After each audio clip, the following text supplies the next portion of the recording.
رؤيه واضحه جدا ان احنا عايزين تكامل المجتمع. احنا واضح جدا التعاون بين نقابه المعلمين ومديريه التربيه والتعليم متمثله في التعليم الفني ومنظمات المجتمع المدني. النهارده احنا بنقول لابد كل المؤسسات تتكامل، نشوف الايجابيات عندي او عندك، وبعدين ان احنا ننميها ونطورها بحيث ان مصر تتقدم الى الامام.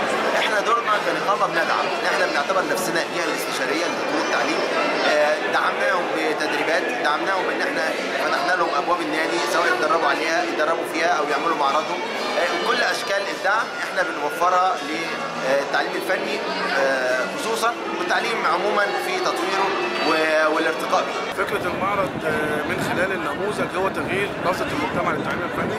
احنا نزلنا وعملنا صيحه كبيره جدا في وجه المجتمع، هذا هو التعليم الفني الذي تنظرون اليه نظره متدنيه. هؤلاء هم معلمو التعليم الفني، هؤلاء هم طلاب التعليم الفني، هذه هي منتجات التعليم الفني. ايه طبيعه بقى المنتجات المعروضه؟ طبيعه المنتجات بتنعكس من التخصصات اللي موجوده بالتعليم الفني، من مدارس صناعيه وتجاريه وزراعي وفندقي.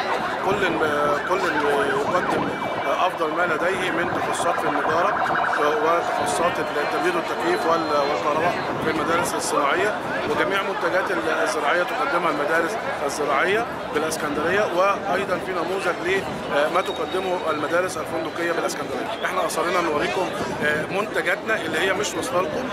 احنا بنقول للمجتمع ادي التعليم الفني وادي نموذج لوزاره التربيه والتعليم. التعليم الفني يستحق الاعتناء به. في كم مدرسه او في كم عرض في المعرض؟ المعرض فيه حوالي 22 مدرسه مشاركه فيه. ما بين تجاريه ما بين صناعي وزراعي وتجاري وفندقي. المفروض بقى ما سيترتب على المعرض؟ اللي هيترتب في نهايه هذا المعرض هو نهايه النموذج الاسكندريه اللي احنا بنقدمه لوزاره التربيه والتعليم ومؤسسه الرئاسه بخطط وافكار العاملين بالتعليم الفني بالاسكندريه. عسى ان تعمم هذه التجربه على بقيه المحافظات.